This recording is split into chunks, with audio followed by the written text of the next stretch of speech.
ಬೀದಿ ನಾಯಿಗಳ ಸ್ಥಳಾಂತರದ ವಿಚಾರಕ್ಕೆ ಸಂಬಂಧಪಟ್ಟಂತೆ ಸುಪ್ರೀಂ ಕೋರ್ಟ್ನ ತ್ರಿಸದಸ್ಯ ಪೀಠ ಮಹತ್ವದ ಆದೇಶವನ್ನು ಹೊರಡಿಸಿದೆ.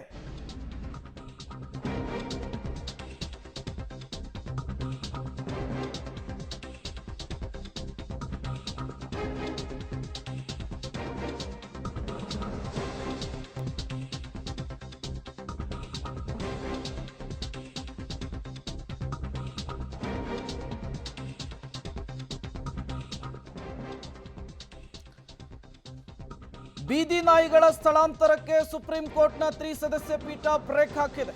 ರೋಗಗ್ರಸ್ತ ಹುಚ್ಚು ನಾಯಿಗಳನ್ನ ಬೀದಿಗಳಲ್ಲಿ ಬಿಡದಂತೆ ಸೂಚನೆಯನ್ನ ಕೊಟ್ಟಿದೆ. ದೆಹಲಿಗೆ ಸೀಮಿತವಾಗದೆ ದೇಶದ ಎಲ್ಲಾ ರಾಜ್ಯಗಳಿಗೂ ಕೂಡ ಈ ತೀರ್ಪು ಅನ್ವಯ ಅಂತ ಹೇಳಿದೆ. ಈ ಮೂಲಕ ದ್ವಿಸದಸ್ಯ ಕೊಟ್ಟಂತಹ ತೀರ್ಪಿಗೆ ತ್ರಿಸದಸ್ಯ ಪೀಠ ಬ್ರೇಕ್ ಅನ್ನು ಹಾಕಿರುವಂತಹದ್ದು. ಈ ಹಿಂದೆ ಆಗಸ್ಟ್ 11ಕ್ಕೆ ದ್ವಿಸದಸ್ಯ ಪೀಠ ಬೀದಿ ನಾಯಿಗಳನ್ನು ಸ್ಥಳಾಂತರ ಮಾಡುವುದಕ್ಕೆ ಮಹತ್ವದ ಆದೇಶವನ್ನು ಕೊಟ್ಟಿತ್ತು. ಇದಕ್ಕೆ ವ್ಯಾಪಕ ಆಕ್ರೋಶಗಳು ಕೂಡ ವ್ಯಕ್ತವಾಗಿತ್ತು. ಶ್ವಾನ ಪ್ರಿಯರು, ಪ್ರಾಣಿ ಪ್ರೇಮಿಗಳು ದೊಡ್ಡ ಮಟ್ಟದ ಹೋರಾಟವನ್ನು ಮಾಡಲಾಗಿತ್ತು. ಈ ಬೆನ್ನಲ್ಲೇ ತ್ರಿಸದಸ್ಯ ಪೀಠವನ್ನು ರಚನೆ ಮಾಡಿ ಈ ವಿಚಾರಕ್ಕೆ ಸಂಬಂಧಪಟ್ಟಂತೆ ತೀರ್ಪಿನ ವಿಚಾರಕ್ಕೆ ಸಂಬಂಧಪಟ್ಟಂತೆ ಈಗ ಮಹತ್ವದ ಆದೇಶವನ್ನು ಹೊರಡಿಸಲಾಗಿದೆ. ಹಿಂದಿನ ಆದೇಶವನ್ನು ಮಾರ್ಪಾಡು ಮಾಡೋದಕ್ಕೂ ಕೂಡ ಸುಪ್ರೀಂ ಕೋರ್ಟ್ನ ತ್ರಿಸದಸ್ಯ ಪೀಠ ಸೂಚನೆಯನ್ನು ಕೊಟ್ಟಿದೆ. ಈ ಮೂಲಕ ಪ್ರಾಣಿ ಪ್ರಿಯರಿಗೆ ಅತಿದೊಡ್ಡ ಕೆಲವು ಸಿಕ್ಕಂತಾಗಿದೆ. ಹಾಗಾದ್ರೆ ಸುಪ್ರೀಂ ಆದೇಶದಲ್ಲಿ ಏನಿದೆ? ಸಂತಾನಹರಣ ಚಿಕಿತ್ಸೆಯನ್ನ ಮಾಡಿ ನಾಯಿಗಳನ್ನ ಬಿಡಬೇಕು ಅಂತ ಹೇಳಿ ಸುಪ್ರೀಂ ಕೋರ್ಟ್ನ ತ್ರಿಸದಸ್ಯ ಪೀಠ ಸೂಚನೆಯನ್ನ ಕೊಟ್ಟಿರುವಂತಹದ್ದು. ಸಾರ್ವಜನಿಕ ಸ್ಥಳಗಳಲ್ಲಿ ಆಹಾರವನ್ನ ಹಾಕದಂತೆಯೂ ಕೂಡ ಮಹತ್ವದ ಸೂಚನೆಯನ್ನ ಈ ಸಂದರ್ಭದಲ್ಲಿ ಸುಪ್ರೀಂ ಕೋರ್ಟ್ನ ತ್ರಿಸದಸ್ಯ ಪೀಠ ಹೊರಡಿಸಿದೆ.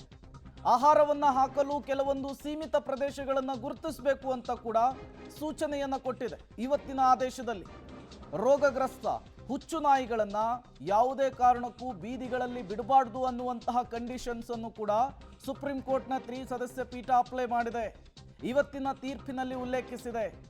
ರೋಗಗ್ರಸ್ತ ನಾಯಿಗಳಿಗೆ ಚುಚ್ಚುಮದ್ದನ್ನ ಹಾಕಿಸೋದು ಕಡ್ಡಾಯ ಅಂತ ಕೂಡ ಇವತ್ತಿನ ಆದೇಶದಲ್ಲಿ ಸುಪ್ರೀಂ ಕೋರ್ಟ್ ಹೇಳಿರುವಂಥದ್ದು.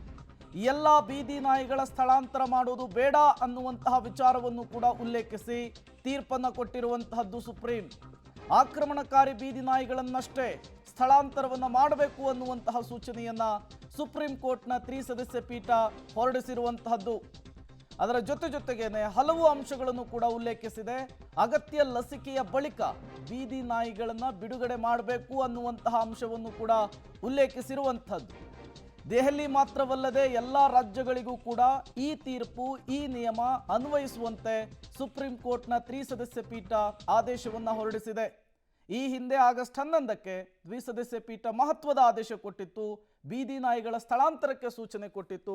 ಈಗ ತ್ರಿಸದಸ್ಯ ಪೀಠ ಅದಕ್ಕೆ ಬ್ರೇಕ್ ಹಾಕಿದೆ. ಮತ್ತಷ್ಟು ಡೀಟೇಲ್ಸ್ ಅನ್ನು ಕೊಡ್ತಾರೆ ದೆಹಲಿ ಪ್ರತಿನಿಧಿ ಶಬೀರ್, ನೇರ ಸಂಪರ್ಕದಲ್ಲಿ ಜಾಯಿನ್ ಆಗಿದ್ದಾರೆ. ಶಬೀರ್, ದ್ವಿಸದಸ್ಯ ಪೀಠ ಕೊಟ್ಟಂತಹ ತೀರ್ಪಿಗೆ ಇವತ್ತು ತ್ರಿಸದಸ್ಯ ಪೀಠ ಬ್ರೇಕ್ ಅನ್ನು ಹಾಕಿರುವಂತಹದ್ದು.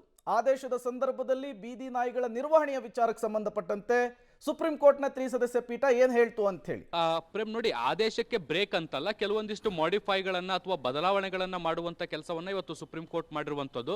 ನೋಡಿ, ಮುಖ್ಯವಾಗಿ ಮೊದಲು ಪ್ರಶ್ನೆ ಇದ್ದಿದ್ದಂಥದ್ದು ದೆಹಲಿಯಲ್ಲಿರುವಂತಹ ಬೀದಿ ನಾಯಿಗಳು. ದೆಹಲಿ ಮತ್ತು ಸುತ್ತಮುತ್ತಲಿನ ಪ್ರದೇಶಗಳಲ್ಲಿ ಬೀದಿ ನಾಯಿಗಳ ಹಾವಳಿ ಹೆಚ್ಚಾಗಿರುವಂತಹ ಹಿನ್ನೆಲೆಯಲ್ಲಿ ಸುಪ್ರೀಂ ಕೋರ್ಟ್ಗೆ ಸಾರ್ವಜನಿಕ ಹಿತಾಸಕ್ತಿ ಅರ್ಜಿ ಬಂದಿತ್ತು.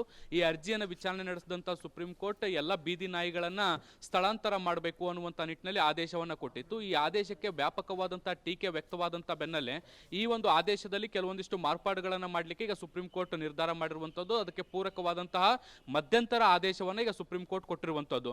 ನೋಡಿ, ಎಲ್ಲಾ ನಾಯಿಗಳನ್ನ ಸ್ಥಳಾಂತರ ಮಾಡುವಂತ ಆದೇಶ ಏನಿತ್ತು, ಆ ಒಂದು ಆದೇಶವನ್ನ ಈಗ ಸುಪ್ರೀಂ ಕೋರ್ಟ್ ಕೈಬಿಟ್ಟಿರುವಂತದ್ದು.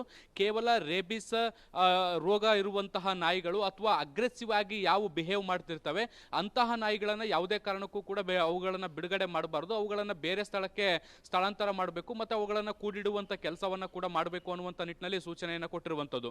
ಇದನ್ನ ಹೊರತುಪಡಿಸಿ ಸಾಮಾನ್ಯ ನ್ಯಾಯಿಗಳು ಏನಿರ್ತವೆ ಆ ಸಾಮಾನ್ಯ ನ್ಯಾಯಿಗಳಿಗೆ ಚುಚ್ಚುಮದ್ದನ್ನ ಕೊಡಬೇಕು. ಅವುಗಳು ಒಂದು ವೇಳೆ ಕಡಿದ್ರೆ ರೇಬಿಸ್ ನಂತಹ ರೋಗಗಳು ಹರಡದಂತೆ ಇರುವಂತಹ ಇಂಜೆಕ್ಷನ್ಗಳನ್ನ ಕೊಟ್ಟು ಅವುಗಳನ್ನ ಮತ್ತೆ ಬೇರೆ ಬೇರೆ ಪ್ರದೇಶಗಳಿಗೆ ಬಿಡ್ಲಿಕ್ಕೆ ಅವಕಾಶವನ್ನ ಮಾಡಿಕೊಡಲಾಗಿದೆ. ಇದು ಎರಡನೇ ಪಾಯಿಂಟ್. ಇನ್ನು ಮೂರನೇದಾಗಿ ಎಲ್ಲಂದ್ರಲ್ಲಿ ಆಹಾರವನ್ನ ಬೀದಿ ನಾಯಿಗಳಿಗೆ ಹಾಕುವಂತ ವ್ಯವಸ್ಥೆ ಅಥವಾ ಪದ್ಧತಿ ಏನಿತ್ತು ಅದಕ್ಕೆ ಕಡಿವಾಣ ಹಾಕುವಂತ ಕೆಲಸವನ್ನ ಮಾಡಲಾಗಿದೆ.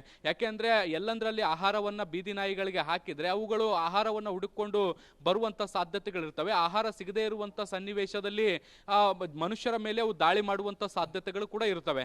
ಹೀಗಾಗಿ ಕೆಲವೊಂದಿಷ್ಟು ನಿರ್ದಿಷ್ಟ ಪ್ರದೇಶಗಳಲ್ಲಿ ಮಾತ್ರ ಆ ನಾಯಿಗಳಿಗೆ ಆಹಾರವನ್ನು ಒದಗಿಸುವಂತ ಕೆಲಸವನ್ನ ಕೂಡ ಮಾಡಬೇಕು. ಮತ್ತೆ ಹೀಗೆ ಆಹಾರವನ್ನ ಯಾರು ಒದಗಿಸ್ತಾರೆ, ಫಾರ್ ಎಕ್ಸಾಂಪಲ್ ಅವರು ಇಂಡಿವಿಜುವಲ್ ವ್ಯಕ್ತಿಗಳಾಗಿದ್ರೆ ಅವರು 25,000 ರೂಪಾಯಿಯನ್ನ ಸುಪ್ರೀಂ ಕೋರ್ಟ್ ನ ರಿಜಿಸ್ಟರ್ ಅಲ್ಲಿ ಠೇವಣಿಯಾಗಿ ಇಡಬೇಕು. ಅಥವಾ NGO ಈ ಒಂದು ಕೆಲಸವನ್ನ ಏನಾದರೂ ಮಾಡ್ತಾ ಇದ್ರೆ 2 ಲಕ್ಷ ರೂಪಾಯಿಯಷ್ಟು ಹಣವನ್ನ ಠೇವಣಿ ರೂಪದಲ್ಲಿ ಸುಪ್ರೀಂ ಕೋರ್ಟ್ ರಿಜಿಸ್ಟರ್ ಅಲ್ಲಿ ಇಡಬೇಕು ಅನ್ನುವಂತ ಸೂಚನೆಯನ್ನ ಕೊಟ್ಟಿರುವಂತದ್ದು. ಆ ಮೂಲಕ ಬೀದಿ ನಾಯಿಗಳ ಉಪಟಳ ಎಲ್ಲಾ ಪ್ರದೇಶಗಳಲ್ಲೂ ಕೂಡ ಹೆಚ್ಚಾಗದಂತೆ ತಡೆಯುವಂತಹ ಕೆಲಸವನ್ನ ಸುಪ್ರೀಂ ಕೋರ್ಟ್ ಮಾಡಿರುವಂತದ್ದು. ನಿರ್ದಿಷ್ಟ ಪ್ರದೇಶದಲ್ಲಿ ಅವುಗಳಿಗೆ ಆಹಾರವನ್ನು ಒದಗಿಸುವಂತಹ ಹಿನ್ನೆಲೆಯಲ್ಲಿ ಅವು ಒಂದು ಸೀಮಿತವಾದಂತಹ ಪ್ರದೇಶದಲ್ಲಿ ಕಾಣಿಸ್ಕೊಳ್ಳುತ್ತೆ. ಇದು ಒಂದು. ಎರಡನೇದ್ದು, ಎಲ್ಲಾ ನಾಯಿಗಳನ್ನ ಸ್ಥಳಾಂತರ ಮಾಡುವಂತ ಆದೇಶವನ್ನ ಕೈಬಿಟ್ಟು ಅವುಗಳಿಗೆ ಚುಚ್ಚುಮದ್ದನ್ನ ಕೊಟ್ಟು ಮತ್ತೆ ಎಲ್ಲಾ ಕಡೆಗೂ ಬಿಡ್ಲಿಕ್ಕೆ ಅವಕಾಶವನ್ನ ಮಾಡಿಕೊಟ್ಟಿರುವಂತದ್ದು. ಮತ್ತೆ ಅಪಾಯಕಾರಿ ನಾಯಿಗಳೇನಿರುತ್ತೆ ಅವುಗಳನ್ನು ಯಾವುದೇ ಕಾರಣಕ್ಕೂ ಕೂಡ ಬಿಡುಗಡೆ ಮಾಡಬಾರದು ಅನ್ನುವಂತ ನಿಟ್ಟಿನಲ್ಲಿ ಸೂಚನೆಯನ್ನ ಕೊಟ್ಟಿದೆ. ಇನ್ನು ನೋಡಿ, ಈ ಒಂದು ಪ್ರಕರಣ ಏನಿದೆ ದೆಹಲಿ ಮತ್ತೆ NCR ಗೆ ಮಾತ್ರ ಸೀಮಿತವಾಗಿತ್ತು. ಆದ್ರೆ ಈಗ ಸುಪ್ರೀಂ ಕೋರ್ಟ್ ಇಡೀ ದೇಶಕ್ಕೆ ಅನ್ವಯವಾಗುವಂತೆ ಈ ಒಂದು ಆದೇಶವನ್ನ ಪರಿಗಣಿಸುವಂತ ದೃಷ್ಟಿಯಿಂದ ಒಂದು ಮಹತ್ವದ ತೀರ್ಪನ್ನ ಕೊಟ್ಟಿರುವಂತದ್ದು. ಮುಂದಿನ ಹಂತದಲ್ಲಿ ಈ ಒಂದು ಪ್ರಕರಣವನ್ನ ವಿಚಾರಣೆಯನ್ನ ಮಾಡಲಾಗುತ್ತೆ. ಅದಕ್ಕೆ ಪೂರಕವಾಗಿ ಎಲ್ಲಾ ರಾಜ್ಯದ ಮುಖ್ಯ ಕಾರ್ಯದರ್ಶಿಗಳು ಕೂಡ ಆಯಾ ರಾಜ್ಯಗಳಲ್ಲಿರುವಂತ ಬೀದಿ ನಾಯಿಗಳ ಸಮಸ್ಯೆಗೆ ಸಂಬಂಧಪಟ್ಟಂತೆ ಮಾಹಿತಿಯನ್ನ ಕೊಡಬೇಕು ಅನ್ನುವಂತ ನಿಟ್ಟಿನಲ್ಲಿ ಒಂದು ನೋಟಿಸ್ ಅನ್ನ ಕೂಡ ಈಗ ಎಲ್ಲಾ ರಾಜ್ಯ ಸರ್ಕಾರಗಳಿಗೆ ಅಲ್ಲಿರುವಂತಹ ಮುಖ್ಯ ಕಾರ್ಯದರ್ಶಿಗಳಿಗೆ ಕೂಡ ಕೊಟ್ಟಿರುವಂತದ್ದು. ಇದರ ಜೊತೆಗೆ ನಾವು ಗಮನಿಸೋದಾದ್ರೆ ಏನು ಎಲ್ಲಾ ಹೈಕೋರ್ಟ್ಗಳಲ್ಲಿ ಬಾಕಿ ಇರುವಂತಹ ಕೇಸ್ಗಳಿಂದ ಅವುಗಳೆಲ್ಲವನ್ನು ಕೂಡ ಸುಪ್ರೀಂ ಕೋರ್ಟ್ಗೆ ವರ್ಗಾಯಿಸಬೇಕು ಅನ್ನುವಂತ ಆದೇಶವನ್ನು ಕೂಡ ಸುಪ್ರೀಂ ಕೋರ್ಟ್ ಕೊಟ್ಟಿದೆ. ಪ್ರೇಮ್.